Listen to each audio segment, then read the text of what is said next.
Hace unos días atrás estuvimos charlando con Mario de la Roca, que es un periodista, un reconocidísimo periodista en Argentina durante mucho tiempo, historiador, ahora en Cuba desde antes de la pandemia, más allá de sus históricas visitas al lugar, donde hicimos una especie de viaje en el tiempo de su conexión, de sus vínculos con la isla y su visita allá, ¿no? Y lo que quisimos hacer, ahora que tuvimos un inconveniente técnico la otra vez y se cortó la llamada, es ir directamente al tema que era central en aquel momento, que tenía que ver con las vacunas, ¿no? Sabemos que Cuba produce la Soberana y la Abdala, que llegarían en Argentina, aparentemente, según lo establecido, en agosto. Pero quien sabe más del tema y está precisamente en Cuba es el historiador Mario de la Roca, a quien le agradecemos nuevamente la deferencia para con Radio Nacional. Mario, muy buenas tardes. Aquí el equipo de la Aristocracia te saluda. ¿Cómo están? ¿Cómo estás, Mauro? Un saludo para vos, el equipo y la audiencia. La otra vez hubo una pequeña tormenta tropical pasajera aquí y normalmente se corta por prevención la energía. Esto es normal en este tiempo del Caribe tropical, digamos. Así que bueno, las vacunas sí. Aquí, bueno, hay 5 candidatos vacunales, 2 que ya superaron la fase 3, o sea que eso permite la vacunación en gran escala, que son Soberana 02 y Abdala, y son las que está previéndose en condiciones ya hacia agosto, cuando ya casi va a estar casi la totalidad de la población cubana vacunada, que son 11.330.000, las posibilidades de exportación, ya que Cuba prevé 100 millones de dosis para el 2021. Y ahí hay varios países interesados, entre ellos Argentina. Estuvo la ministra de Salud aquí en la isla, hubo comunicaciones entre los presidentes, así que bueno, son décadas de inversión de Cuba en ciencia, salud, reconocida en el mundo, a nivel vacunas también, y bueno, la contribución un poco de Cuba, que fue a 46 países del mundo durante la pandemia, con brigadas de médicos especializadas, y ahora bueno, con la posibilidad de las 2 únicas vacunas en América Latina, ya superada la fase 3, y 2 de las 27 vacunas que hoy hay en el mundo, ¿no?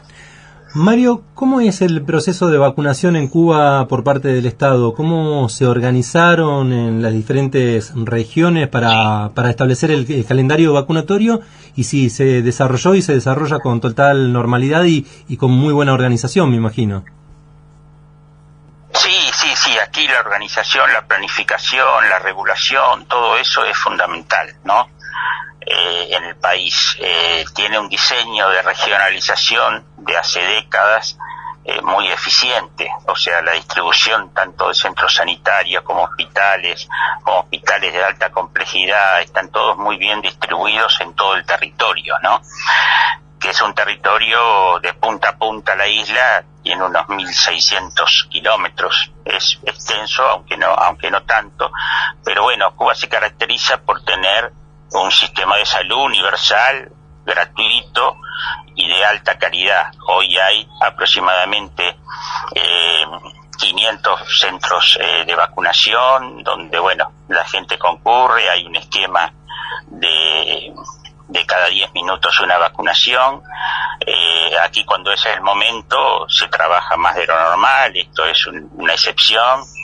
Entonces, científicos, médicos, enfermeros, todos abocados a trabajar muchísimo durante la pandemia.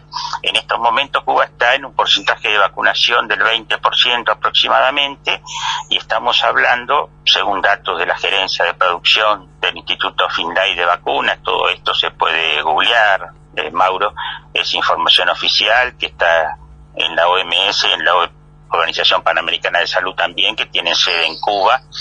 Hoy se está produciendo 100.000 dosis por día, y hay 500.000 inoculaciones por semana en la población cubana. Soberana 02 son 2 dosis y Abdala son 3 dosis cada 15 días. Así que estamos esperando.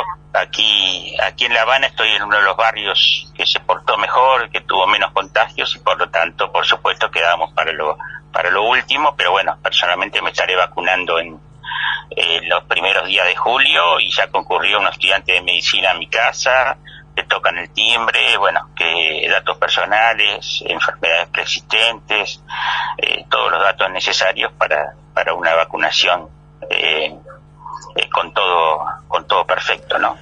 Hay, Mario, muy detallado lo que contás y me gustaría centralizarme o puntualizar algo que tiene que ver con la inversión histórica de Cuba en cuanto a la ciencia y a la medicina, ¿no? Yo hago un recuerdo de la importancia que tuvo el primer gobierno de Néstor Kirchner en el 2003 cuando ingresa y empieza con la política pública de repatriar científicos, ¿no? Muchos por ahí ven algo o como una cuestión media abstracta. Al comienzo veían esta cuestión de tanta inversión o mucha inversión en la ciencia. Y creo que el tiempo, esto lo va mostrando y va evidenciando lo importante es que tener una base científica sólida en las naciones, ¿no? Como lo tiene Cuba en este caso. Sí, en este caso hay que reconocer, digamos, a mí me ha pasado en Argentina, bueno, pasa en todo el mundo, que se cuelan en el medio cuestiones ideológicas que a veces me parece que en este caso hay que dejar de lado, y hay que reconocer que durante la pandemia la ciencia, en términos de estados, estuvo del lado de bueno, lo que fue China, lo que es Rusia, lo que es Cuba, a su nivel, digamos, a nivel latinoamericano, por supuesto, y son, bueno, Fidel Castro imaginó enseguida, se puede googlear el discurso de 1960, donde él dice: Cuba, queremos que sea una sociedad de hombres de ciencia. Después hay los institutos de vacunación y científicos de Cuba tienen 30, 40 años, digamos, o sea, Cuba ya había fundado e invertido mucho en ciencia, cuando en países como en la Argentina, Domingo Cavallo, ministro de Economía, mandaba a lavar los platos a los científicos. Entonces, eso en algún momento, Mauro, yo creo que la audiencia, vos me entendés, o sea, esto es como, bueno, la inversión, en definitiva, rinde sus frutos en ciencia, en salud, en educación, en caso de Cuba, en turismo también. Hoy mismo en la pandemia se está invirtiendo en turismo. Yo tengo a la vista hoteles donde se está trabajando, hoteles 5 estrellas donde se está trabajando, o sea, es una planificación hacia futuro, ¿no? Un orden, una organización, una planificación, y esto a futuro rinde sus frutos, y esto es un producto, o sea, Cuba es un producto, ha colocado toda la salud en valor, ¿no? Esto es como cuando uno arregla su casa, ¿no? O sea, la casa de uno tiene un valor, uno la arregla, la pone bien, le coloca tal esto, tal cosa, invierte en esto, lo otro, y la casa se pone en valor. Bueno, la salud cubana y la ciencia cubana demostró durante la pandemia tener un valor realmente increíble. Imagínate que Cuba envió médicos, la brigada de médicos Henry Lips, a la Lombardía italiana, la zona más rica de Italia, a la Lombardía, al norte de Italia, ¿no?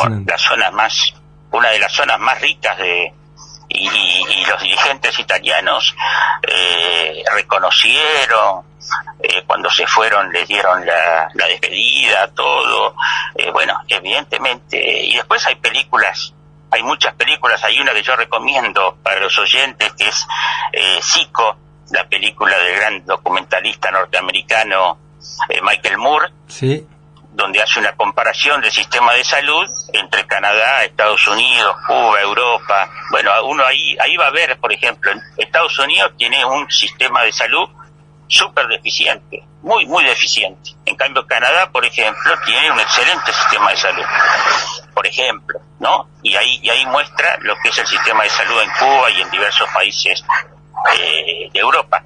Eso es inversión, en capital humano, Mauro. Totalmente,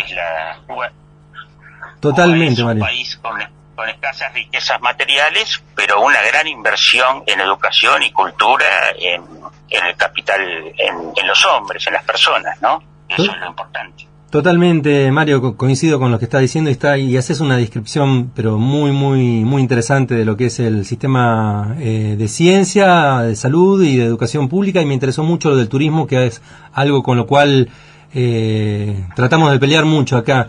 Pero antes de despedirnos quería llevarte algo que quedó justo pendiente en la charla anterior, que es el tema de los medios hegemónicos de comunicación, que sucede en todo el mundo, pero centrarme lo que está pasando aquí en Argentina, en lo que sucede en Latinoamérica, que es esto de distorsionar, de embarrar la cancha, lo digo así de modo figurativo, a la hora de los tratados de los gobiernos, ¿no? En este caso con Cuba, para la adquisición de vacunas cubanas. ¿Cómo influyen de manera negativa a través de los medios de comunicación? Sí, es realmente a esta altura ya alarmante, porque yo acá me informo mucho. Además, trabajo en diversos lugares como analista internacional, en geopolítica, y uno ve el mundo y se da cuenta que es alarmante la presencia de medios de comunicación con fake news que distorsionan cada vez más las noticias.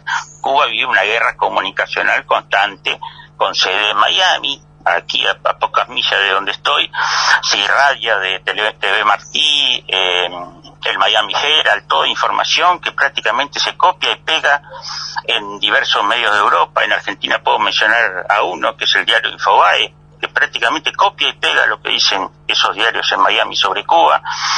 Después, bueno, algunos diarios argentinos han sido históricamente contrarios a Cuba y a su revolución. O sea, se coloca la ideología y aparte apelando a la poca cultura de la gente, a mí me han dicho periodistas argentinos que en general en la Argentina, y yo lo sé, se trata poco el tema internacional. O sea, hay gente que sigue creyendo que Rusia es comunista, cuando en realidad Rusia, el partido que lidera el presidente Putin, es nacionalista ruso.